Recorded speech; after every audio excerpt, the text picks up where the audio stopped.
The leadership gap in diversity management. Hello, everyone, and welcome to our Disrupt HR presentation where we will answer our group thesis. Can Canadian leaders bridge the leadership gap through improvement in diversity management?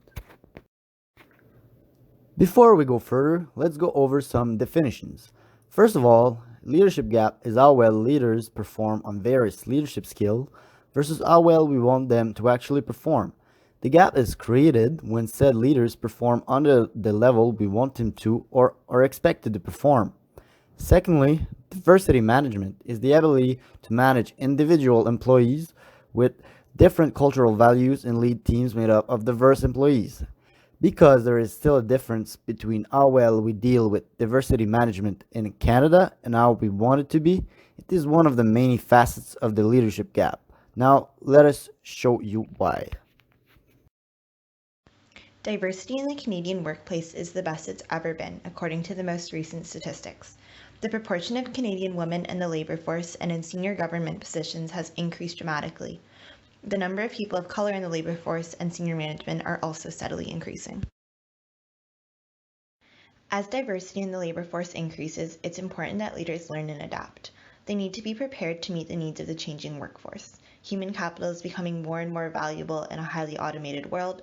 A diverse workforce can be a huge competitive advantage since the Canadian market is also diversifying, and leaders need to effectively manage diverse teams to leverage their employees' talents and the benefits that come from teamwork.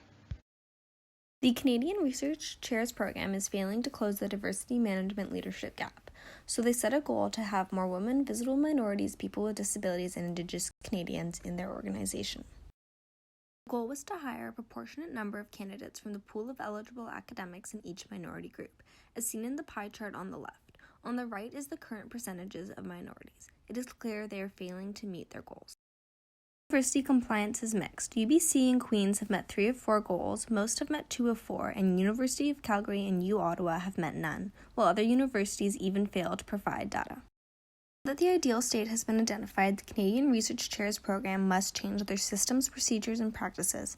As Dr. Adarand suggests, the federal government should publish equity information about each university and should stop accepting nominations from universities that do not meet their goals, thus punishing institutions who are not making diversity a priority and getting aggressive about it. In 2019, Deloitte published a study titled The Design of Everyday Men. This examined the poor state of diversity management in the Canadian workplace.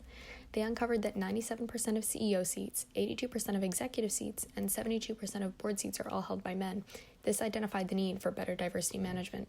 In order to set the framework for success, managers must take responsibility for diversity management at the individual level. This involves leading by example, building workplace community, encouraging personal development, and fostering self-acceptance. This report found overall that, in order for an organization as a whole to achieve success, they must offer personalized coaching, build developmental programs, encourage behavioral audit, define themselves through diversity, and capitalize on the human value available to them. Women represent 50% of Canada's population and Canada's top 500 companies, yet hold only 19.5% of the board member positions and just 8.5% of the highest paid positions.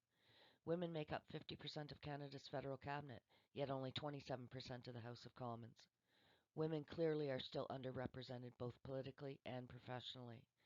Women need to hold leadership positions throughout Canada as role models for girls and for other women, and as the positive influence in the high level decision making that will finally ensure gender equality while making improvements over diversity management and closing the leadership gap. So in summary, upon approaching the issue of the leadership gap, we have found the overarching theme here is an increasing workplace diversity. Upon taking a deeper dive, we've discovered that there's a lack of managerial acumen in the workplace, leading to our need identification of increasing that in order to solve that overarching problem there at the top. In order to solve this, once again, we start right at the bottom there. We flipped that pyramid and said, okay, we need to find the need, the issue of diversity management. 2, to set the framework, make sure managers are taking accountability at the individual one-on-one level. And the 3rd, once again, to achieve success, that overall organizational revamp in order to have increased diversity management and acquire top talent.